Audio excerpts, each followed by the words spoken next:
Então, o conhecimento é uma ferramenta.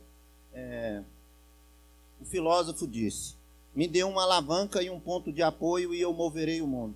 O conhecimento é um instrumento que é fornecido à igreja, fornecido ao mundo. E esse instrumento, ele é um instrumento que pode ou não ser usado para transformações. Bom, então hoje o tema da mensagem é enchendo os vasos. O vaso pode estar meio cheio, totalmente vazio. Se estiver mais ou menos cheio, vai transbordar, né? A pretensão nossa aqui hoje é que o vaso ele seja cheio. Então vamos lá. Mateus capítulo 23, versículo 23. Ai de vós, escribas e fariseus, hipócritas, porque dais o dízimo da hortelã, do endro e do cominho, e tendes negligenciado os preceitos mais importantes da lei, a justiça, a misericórdia e a fé. Deveis, porém, fazer estas coisas sem omitir aquelas. Guias cegos, que coais os mosquitos, que coais o mosquito e engolis o camelo. Podeis sentar. Bom, esse versículo ele remete a uma conjuntura. Olha, são para pessoas que já estão no caminho, que já estão participando, pactuando de alguma atividade, de uma atividade religiosa, de uma atividade espiritual, mas há uma admoestação. Diz: olha, vocês estão coando mosca, mas estão engolindo camelo. E há uma admoestação para que se tenha a plenitude da caminhada espiritual, para que o vaso venha transbordar, é necessário que se obedeça a algumas coisas, além do que essas que costumeiramente se tem pregado. A coisa mais comum no Evangelho, quando você aceita Jesus, é incisiva questão de ídolo e uma série de coisas. Muitas coisas as pessoas veem com muita obviedade. Por exemplo, olha, não pode matar, não pode traficar, não pode defraudar. E tem algumas outras coisas que, com o passar do tempo, elas precisam de ir tendo uma depuração visual para que nós possamos enxergar. Ora, nós somos seres humanos. O que acontece? O nosso cérebro tem hora que nos prega algumas peças. Por exemplo, já aconteceu aquele caso de você dizer para sua mulher assim, a mulher falar: cadê a chave? Eu te entreguei. Não, você não entregou, e tem aquele bate-boca, aí daqui a pouco bate a mão. Oxente, a chave não é que está aqui? Por quê? Porque às vezes o ser humano ele tem essa cognição um pouco distante da realidade. Você pensa e tem certeza que você está fazendo o que é certo, mas possa ser que você esteja equivocado. E como é que se faz isso? Há que se ter instrumentos para mensurar, para se analisar, e como uma bússola, para qual rumo você está indo. Então veja que esse texto ele remete a 3 pontos que diz que são os mais importantes: justiça, misericórdia, fé. Algumas traduções vão ter fé e esperança, e vocês vão ver que remete à mesma ideia. Justiça. Ora, toda vez que a Bíblia remeter à justiça, gente, para se ter justiça, o que precisa ter? Um julgamento. E para ter um julgamento, o julgamento tem que ser justo. E nós somos julgados, sabe pelo quê? Pelo que nós não fizemos. Bispo Silvio, o senhor não estava aqui quando essa igreja começou? Não é? Eu tive uma curiosidade, bispo, de consultar sobre o rei Davi. Sabe o que eu vi, pastor Anderson? Só cai no adultério de Davi, com Betseba. O princípio da injustiça, irmão, é você parar, e isso desagrada a Deus. O injusto desagrada a Deus tanto quanto qualquer outra coisa. Eu me lembro, bispo Silvio, quando eu era economista, e eu fui defender a minha monografia do curso de Direito, e a minha professora, os demais colegas, tinham uma expectativa muito grande, e todos eram unânimes que eu ia tirar 10. Porque além de eu ser um aluno muito aplicado, o meu tema era a hegemonia dos tratados internacionais sobre a legislação tributária brasileira. Especificamente o artigo 71, 171, o artigo, dentro dos artigos tributários. porque aí envolve uma questão um pouco complexa de lei complementar, que não é o tema agora. Mas observa. E aí, de última hora, trocaram o examinador, e o examinador, bispo, que foi examinar a minha monografia, ele olhou e disse, olha, mas eu estou olhando o teu trabalho aqui, e você sabia que a tua monografia poderia constar uma das minhas obras? Que eu escrevi o livro fulano de tal e tal.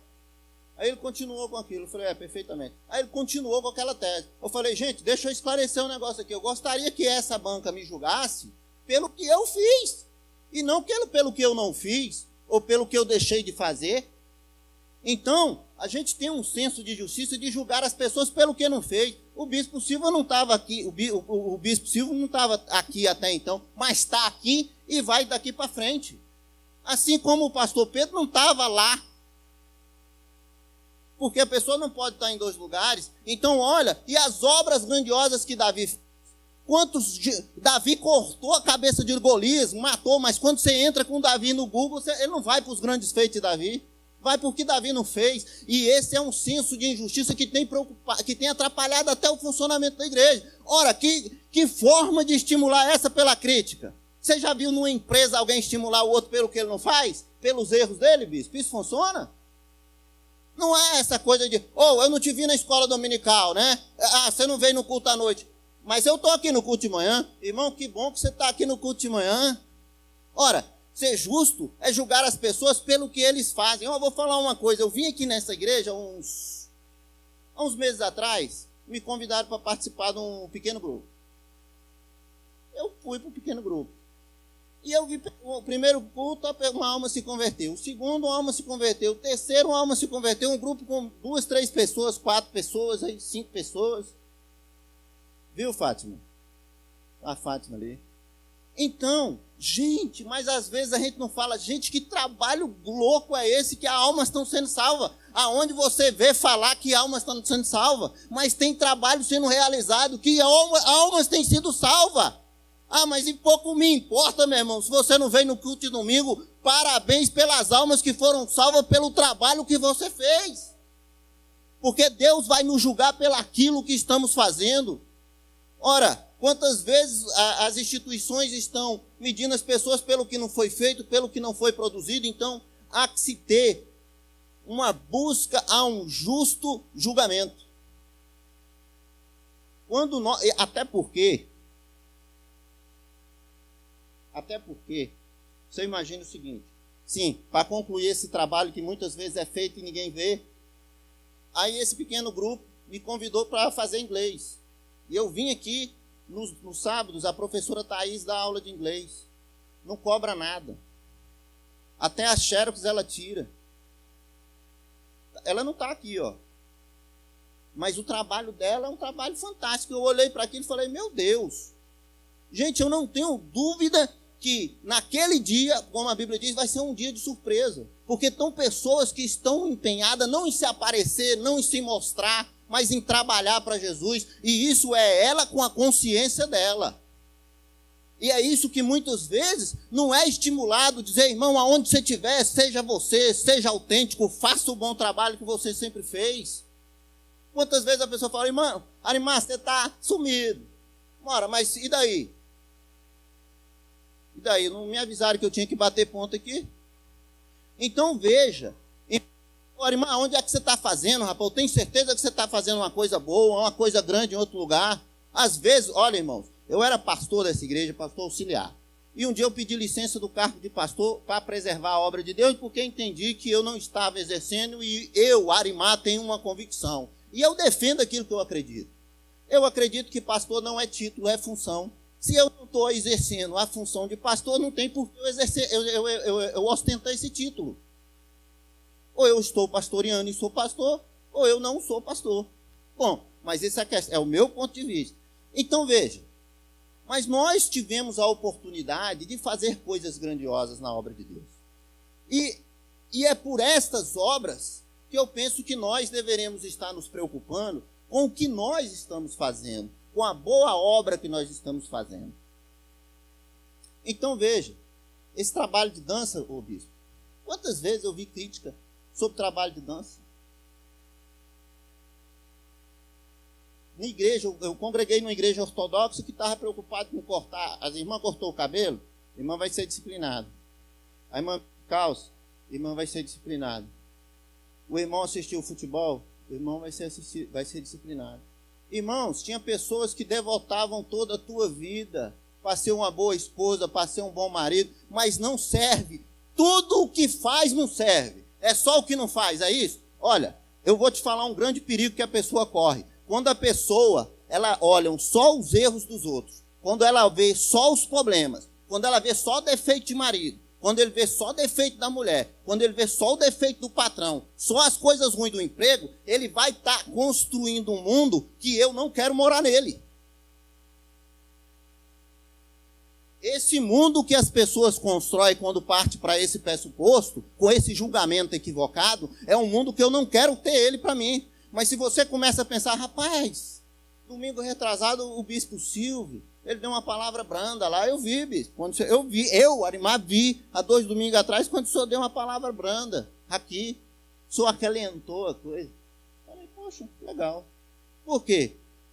Porque às vezes a gente não está precisando de apanhar, não. Às vezes já apanha demais, o cenário por aí é muito ruim. Então precisa de pessoas que reparam as nossas qualidades, as coisas boas, as nossas habilidades. Ora, quando eu fui apresentar aquela monografia, meu irmão, se chegasse lá o Papa do Direito, ele ia se debater com réis estudantes de Direito, que iria afrontar com toda a autoridade. Por quê? Porque constantemente as pessoas me elogiavam. Eu era um exímio estudante, então eu dizia, cara, eu sou o cara. Você tem condição de pregar, irmão, meus parabéns pelos pequenos grupos, meu irmão, meus parabéns pelo louvor, meu irmão, meus parabéns, você é um vencedor. Vim aqui hoje nessa causa dizendo o seguinte, olha, irmão, justiça seja feita. Você tem trabalhado na obra, o seu trabalho tem sido visto por Deus, meus parabéns. Deus manda eu lhe falar que todo o teu trabalho vai ser recompensado. Ele está alegre pelas coisas boas que você tem feito.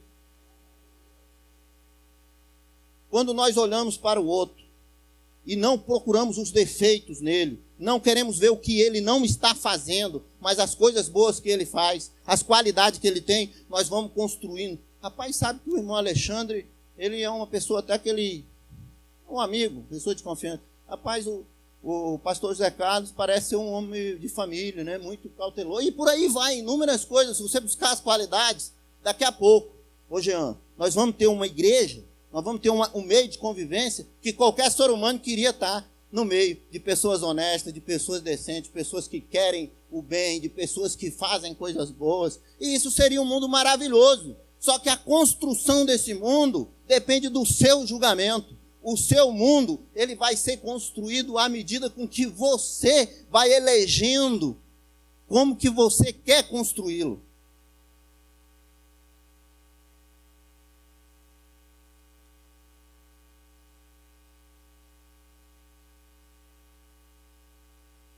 Bom, escolha a justiça, pratique o juízo, comece a analisar, seja justo. Quando alguém dizer, olha, fulano fez isso, conceda a ele o direito, o benefício da dúvida, o direito do contraditório. Talvez aquela pessoa não é tão ruim assim. Talvez o erro dele não é tão grave assim. E muitas vezes, nem erro é. Eu costumo dizer, matar alguém é um dos crimes mais graves. Mas tem hora que fulano matou ciclano. Espera aí, sobre qual circunstância? Não, ele é policial, estava de serviço, o cara estava espancando a mulher, ele tentou salvar o menino, o cara estava drogado, deu 4 tiros no policial, o policial por último arrastou o revólver em defesa de sua vida, matou, está errado. Então veja, não, mas é um assassino, calma, vamos analisar, vamos saber, vamos ver, vamos ouvir. Porque nós somos muito apressadinhos para julgar as pessoas. E sempre julgamos pelas coisas ruins. Pelo que não foi feito, pelo que deveria ter sido feito. Então, justiça também exige de nós a responsabilidade de uma coisa coerente, de uma coisa firme. Por que que Davi, um homem que errou tanto como Davi errou, a Bíblia por fim narra em Salmos, em 1 Samuel capítulo 13, versículo 14, que era um homem que o coração era reto diante de Deus. E aí tem uma série de sequências em Atos 13, 22, que corrobora É porque Deus não julgava Davi pelo que ele não fez, pelas suas obras, pelo que ele queria fazer. Muitas vezes nós cometemos erros, mas na intenção de acertar. E isso é tão importante para a justiça, que o Código Penal brasileiro, ele entende o seguinte: se entrar alguém aqui agora e me der um soco porque ele acha que eu falei alguma coisa que não devia, e aí eu cair morto, e eu morrer, na hora do depoimento dele, disse: o que você queria? Não, eu queria só que ele parasse de falar, eu queria dar só um soco nele. Então você vai responder por lesão corporal.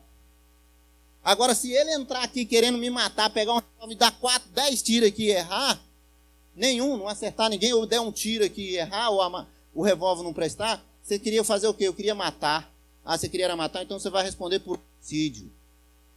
O Código Penal brasileiro, ele privilegia, não é o fim, mas é a intenção, é o ânimos. O que você queria? Qual era o objeto da atuação? Ora, se o próprio Código Penal é assim, por que nós vamos ficar fantasiando? Ora, meu irmão, se você errou, mas qual era a tua intenção? A minha intenção era de acertar. Levanta, sacode a poeira e anda, meu irmão. Agora acerta da próxima. Bom, segundo ponto, segunda coisa que é fundamental para o cálice transbordar, o bispo. Eu estou sentindo que, de vez em quando ia para o culto, era uma benção. A gente saía do culto novo convertido e alguém dizia assim: rapaz, como é que foi o culto? Irmão, o culto foi sensacional. E a pregação, nossa, a pregação foi espetacular. E o pregador pregou sobre o quê? Não fazemos a menor ideia, mas o poder caiu. Então hoje, irmão, a intenção é o cálice transborda. Agora, para isso, prossigamos. Segundo ponto, misericórdia. Segundo o bispo Pedro Gomes, misericórdia é pôr o seu coração na desgraça alheia. Misericórdia é pôr o seu coração na desgraça alheia. Olha, a misericórdia é uma coisa que me chama muita atenção, porque às vezes a pessoa está com boa intenção, mas por perseguir o primeiro requisito, que era fazer um julgamento justo, nem sempre o que ele pensa que está fazendo como sendo misericórdia, o é. Há erros comuns de pessoas que acham que estão praticando a misericórdia e não estão.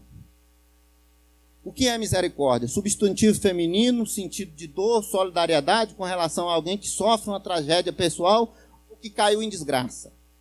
Dor, compaixão, piedade. Em outra versão, misericórdia é ato concreto de manifestação desse sentimento como perdão, indulgência, graça, clemência.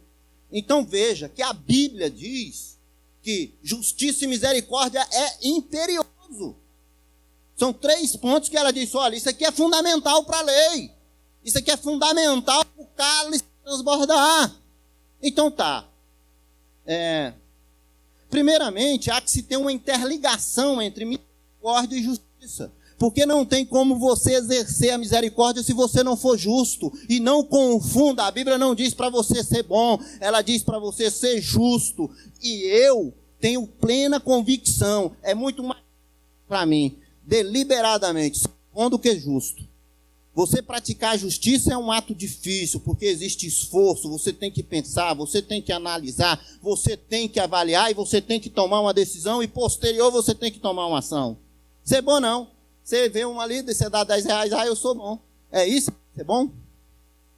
Bom, pode até ser. A Bíblia não manda ser bom, manda praticar a justiça. Então, para exercer a misericórdia, há que se primeiro estar interligado. Misericórdia com justiça. Se não justiça, não há que se falar em misericórdia. Vejamos. Só lembrando o seguinte, às vezes, o senso de julgamento, você é livre para plantar o que quiser. Só tem um detalhe: a colheita sua vai ser obrigatória. Plante o que você quiser. É facultativo. Colha o que você plantar. É obrigatório. Então a regra é muito simples. Com a medida com que você está, com essa. Tem irmãos que imprimem um rigor tão demasiado aos outros que eu não sei qual é o mortal que consegue subsistir. Irmão, você tem que vir na escola de manhã, você tem que vir segunda, terça, quarta, quinta e sexta na igreja. E a hora que você não estiver aqui, tem um círculo, um relógio de oração, você vai orar 6 horas. E ó, você não esquece de consagrar. Tem 5 visitas para você fazer. Inclusive, blá, blá, blá, blá, blá. Irmãos, quem é que suporta isso? Tem misericórdia, pastor. Calma. Calma. Vamos respirar. Vamos analisar. Vamos ser produtivos. Calma. Misericórdia, irmãos, é nós não pormos ao outro uma carga que nós não suportamos. Nós vamos dar um conselho para o irmão, disse, irmão, você está errado nas tuas finanças, agora tu vai para o inferno. O problema, irmão, como é que estão as nossas finanças? Irmão, você tem que respeitar a tua mulher. Como é que está você com a tua mulher? É simples, irmão, não vou me ater muito nesse tópico aqui não. Com a medida com que você medir, com essa você vai ser medido. As coisas de Deus me encantam porque elas são muito simples. É fácil. É descomplicado. Então, você quer ser muito rigoroso? Fica à vontade. Esse mesmo rigor vai ser usado no seu julgamento. Bom, como o versículo bíblico diz, às vezes nós coamos uma mosca, mas engolimos um camelo. Misericórdia. Qual é a grande dificuldade de exercer misericórdia? É saber a quem, qual a proporção desse negócio, quem deve ser assistido, porque às vezes você ajudar uma pessoa que está em dificuldade é tudo o que ela não precisa. Vou dar um exemplo disso aqui, um exemplo social, o Bolsa Família. O Bolsa Família, se vem notícias de lá, que a princípio é uma coisa muito boa. A pessoa está com necessidade, vai no Estado, o Estado é normal isso. Só que houve uma interpretação errada e um desestímulo ao trabalho. Então a pessoa se cadastra, olha, ad eterna agora, o resto da minha vida, eu estou aposentado pelo Bolsa Família. Não trabalha mais. Olha, isso é um contrassenso, porque dinheiro não cai do céu. Dinheiro não cai do céu. Lá no país europeu agora, não me lembro exatamente qual é, mas pro lado da Finlândia, mandaram um projeto de lei para R$9.000 de Bolsa Família para quem tivesse em dificuldade. 70% no plebiscito disse, nós não queremos isso. Sabe por quê? Porque dinheiro não cai do céu, esse dinheiro tem que sair de algum lugar, daqui a pouco o Estado está endividado, que é o que aconteceu com o Brasil.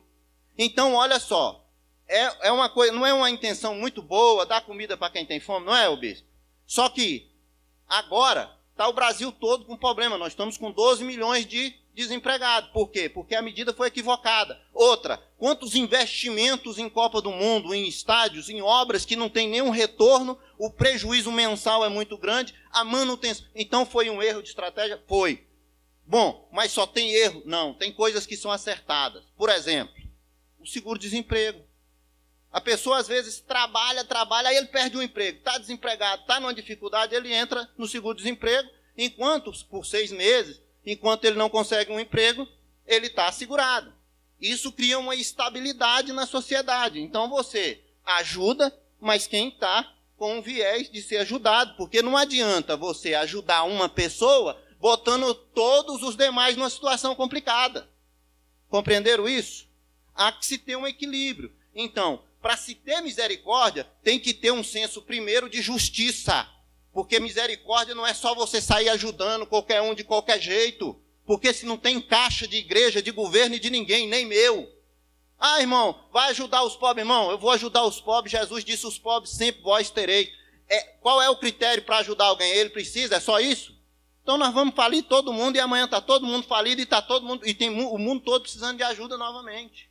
Então, para se ter misericórdia, precisa se ter primeiro julgamento.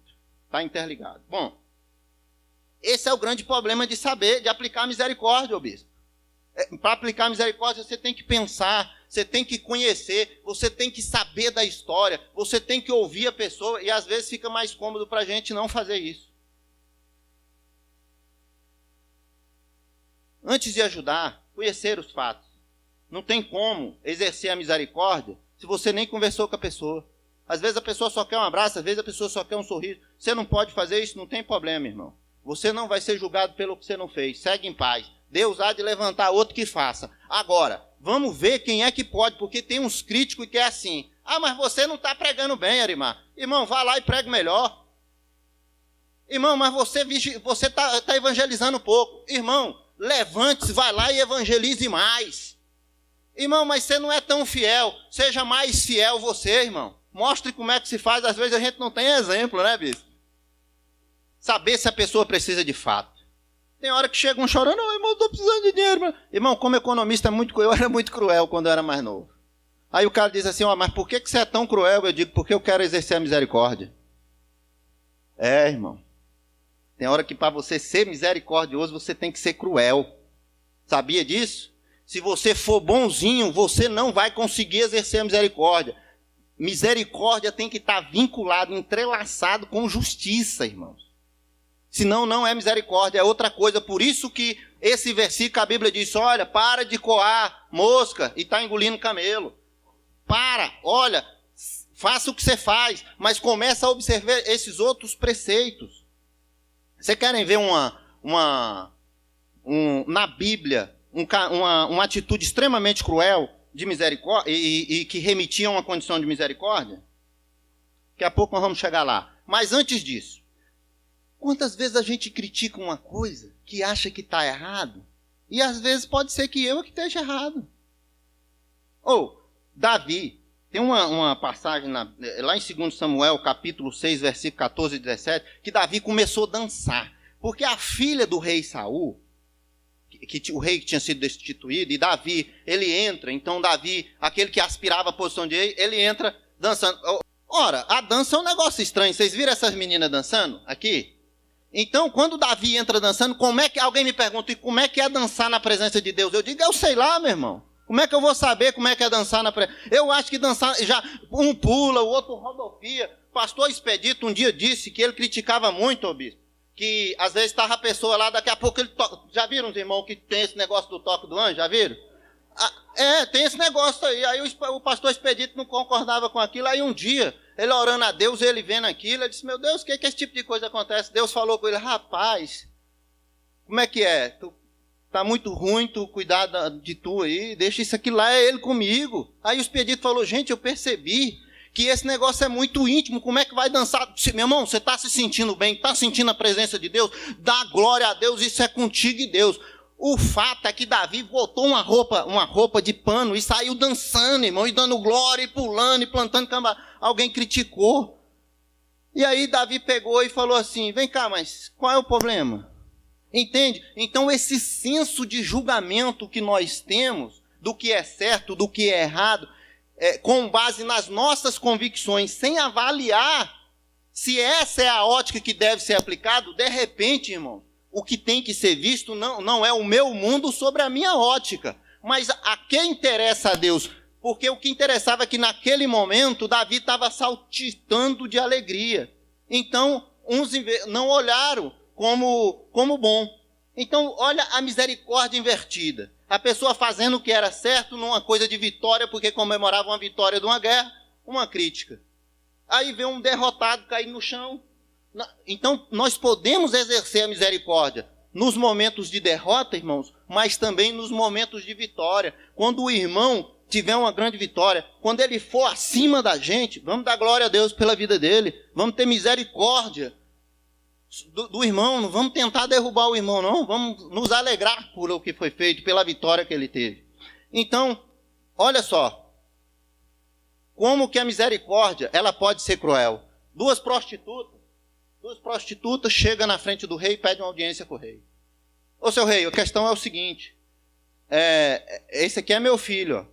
Aí a outra prostituta disse, não, o filho é meu, nós tivemos 2 filhos juntos, mas esse aqui morreu e um filho dela morreu. Aí o rei Salomão pega uma espada, fala, bota esse menino aqui na mesa, eu vou ter misericórdia de vocês.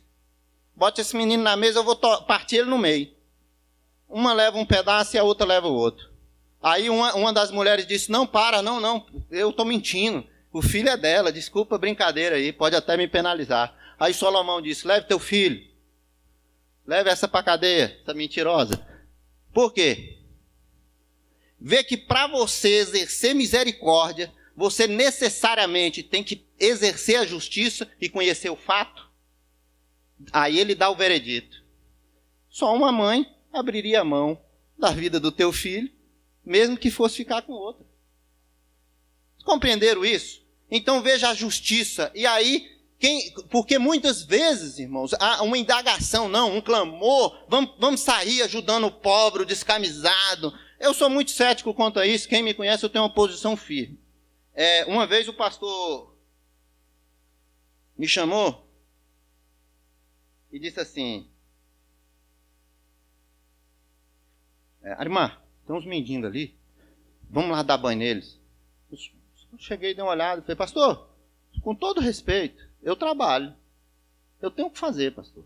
Se eu pegar essa mangueira aí, eu vou dar uma surra nesses vagabundos. Rapaz, tem misericórdia, os coitadinhos não têm aonde comer, os coitadinhos não têm aonde dormir. Pastor, para uma pessoa chegar a esse estado, ele tem que ter feito bastante coisa ruim, até para os parentes. Aí, irmãos, o pastor ia lá, dava banho nele, fazia comida, levava comida para eles, cuidava dele. Aí eles ficaram acampando, ficaram acampados ali, fizeram do local um albergue. Aí o pastor dava até dinheiro para eles, e à noite eles iam roubar. Eles iam estrupar, iam matar, ia criar desordem. Aí eu te pergunto, irmão, isso é misericórdia?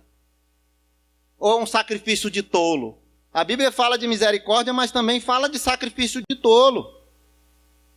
Então não tem jeito, irmãos. Por isso que a Bíblia diz que é mais importante, o mais importante, praticar a justiça e exercer a misericórdia. Para exercer a misericórdia, você tem que conhecer o fato. Você tem que conhecer o fato, você tem que mensurar, e exercer misericórdia também é aplicar a justiça. Então, sendo assim, analise a maioria dos mendigos que estão abandonados. Às vezes a pessoa diz assim: mas vamos lá dar sopa com o mendigo comigo. Um dia eu falei: irmão, não tem tempo para essas coisas não. Agora, irmãos, eu vou falar uma coisa para vocês. Novamente. Eu sou autor desse livro, A Riqueza em Termos Relativos. Eu escrevi esse livro em 2004. Foi todas as edições dele, esgotou, não tenho mais. Esse aqui também eu peguei de uma pessoa emprestada ontem e vou entregar hoje. Eu escrevi no página 21 desse livro.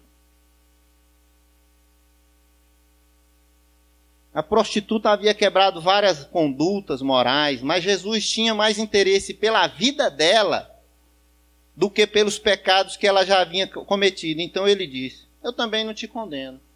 Então, novamente, irmãos, a misericórdia. Veja que Jesus exercendo um dos maiores atos de misericórdia de Jesus exercendo a justiça e não a bondade. Mas ele disse: vai, nem eu te condeno. Vai e não peques mais. Perca a oportunidade. Essas pessoas, elas precisam de ajuda, mas elas têm que entender que elas têm que pôr a vida dela em ordem. Que ninguém é obrigado a custear o desemprego, ninguém é obrigado a vadiagem, não. Por quê? Porque a Bíblia diz também que quem não quiser trabalhar, que não coma. Eu exerci a advocacia em mais de 200 causas no ano como advogado principal, 90% delas em causas sociais, onde não havia recurso. Nunca fiz alarde por isso. Mas eu tenho certeza do que eu tenho feito. Quando eu escrevi esse livro à época, um irmão veio e falou: Arimar, eu levei esse livro para ler na praia. E aí, encontrei uma senhora chorando lá, desesperada. E eu estava fazendo caminhada, deixei o livro com ela e fui. Quando eu voltei, ela estava chorando, em lágrimas, e aceitou Jesus. Então, quantas pessoas já foram atingidas? E às vezes a pessoa olha para mim e diz: Arimar, mas o que você não está fazendo? Eu digo: irmão, eu não sei a quem possa interessar o que eu não estou fazendo. Talvez a pergunta seja: o que é que eu estou fazendo? Mas você não está aqui, irmão? Novamente, o que eu não estou fazendo eu acho que não é útil para ninguém. Vocês concordam com isso? Então, esse senso de justiça e de misericórdia, ele precisa estar interligado e, por fim, evitar sacrifício de tolo, irmão. É isso que a Bíblia remete a uma reflexão, senão o cálice não transborda, irmão. Ou vaso. O vaso não vai transbordar se não tiver no ponto de transbordar. E outra, tem vaso que está cheio de tanta coisa. É igual o poço de Jacó. O poço de Jacó, em um determinado momento, pastor Silvio, não tinha mais água. Foram jogando pneu velho, foram jogando garrafa velha, foram jogando lata velha. Daqui a pouco o poço... Aí faltou água em Israel. O povo estava morrendo de sede. Alguém falou assim, olha, o único lugar que subsistiu as demais secas para trás era o poço de Jacó. Aí foram lá no poço de Jacó. Quando chegaram lá no poço, estava todo entulhado. Aí o que eles fizeram? Não, já sei. Vamos arrancar esse entulho daqui. Começaram a tirar o pneu velho, o animal morto, o sofá velho. Começaram a tirar, limpar o poço e o poço deu água novamente. Mesmo assim, é o coração nosso. Às vezes nosso coração está tão cheio de entulho que não flui mais água, não flui mais. Às vezes, irmão, o vaso tem que encher. Mas às vezes o que tem que acontecer é esvaziar o poço. Eu espero que o vaso seja cheio hoje. Mas tem uma esperança também que o poço seja limpo. Para que possa fluir água, para que possa sair coisas boas da gente. Evitar sacrifício de tolo. E por fim, o último ponto e mais curto. A fé. Vocês entenderam? Justiça, misericórdia, fé ou esperança que está interligado. Esse aqui é bem curtinho, esse tópico. Até porque o meu tempo já se exauriu, acabou. Uma coisa que me chama muita atenção, ô bispo, é que a fé, ela só serve para quem a tem. Fé é uma coisa que ela não tem muita utilidade para quem não quer exercer ela, não. Fé é a certeza das coisas que não se esperam e a convicção de fatos que não se veem. Então, olha só. Jacó no vale de Jaboque. Você lembra dessa passagem? E Jacó lutou com o anjo. Se vocês quiserem gravar bem isso, eu vou chamar o Alexandre daqui a pouco para ele dançar de novo. Aí vocês gravam.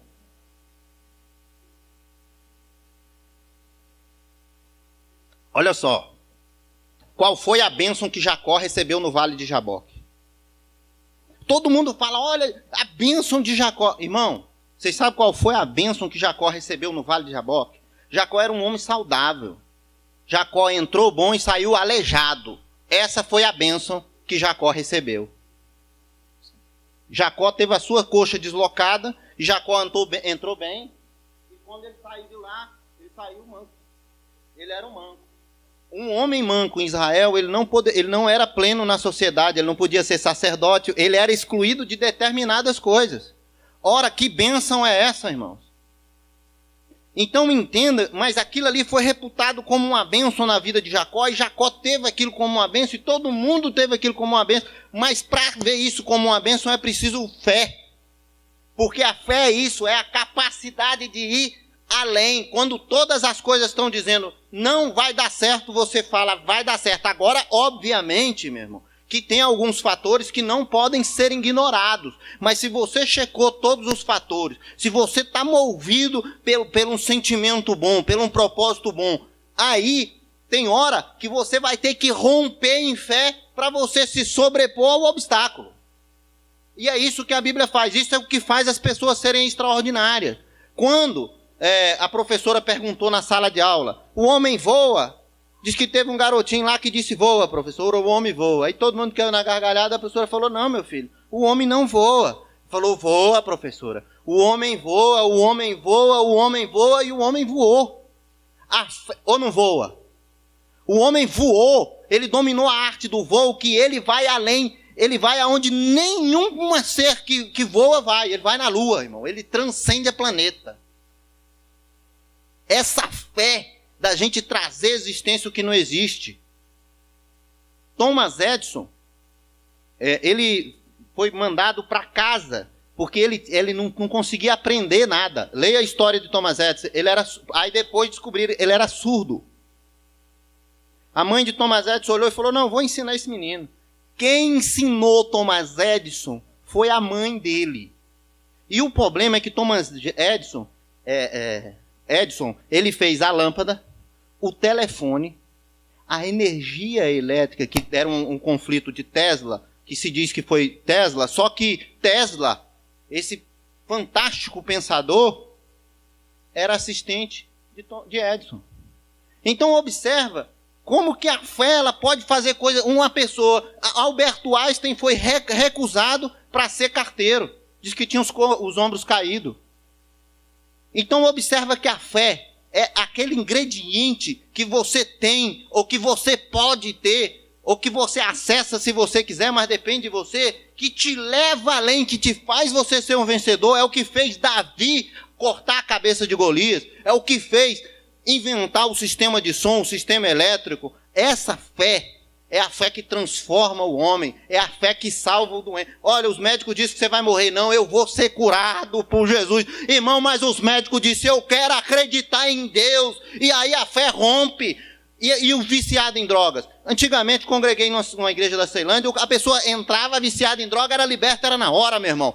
Até demônio, não tem bombeiro nem nada. Bombeiro chegava, era lá com a pessoa amarrada, disse, homem, resolve esse problema aí que nós não sabemos nem como é que lidar com isso. Era remédio, ou é igreja ou é remédio. Bombeiro leva para o psicólogo. Uma vez nós encontramos um bombeiro numa diligência, eu falei, rapaz, isso é demônio. Ele falou, então repreende. Nós repreendemos, ele falou, rapaz, isso aqui não é o protocolo. Mas eu creio nisso aqui, ó. Agora veja, gente, quebrar protocolo é muito complicado. Não aconselho a ninguém fazer isso. Mas uma coisa eu te garanto que deve ser feito. Exerça a sua fé. Bom, finalmente,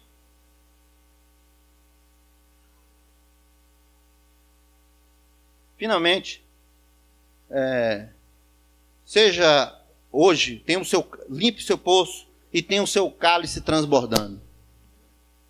Saia daqui hoje fazendo o que você faria, continue fazendo aquelas boas obras que você já fazia. Agora acrescente essas: a prática da justiça, a misericórdia e exercício da fé e da esperança. Eu espero ter contribuído na vida espiritual de vocês. E aí tem uma frase que é minha mesma vez.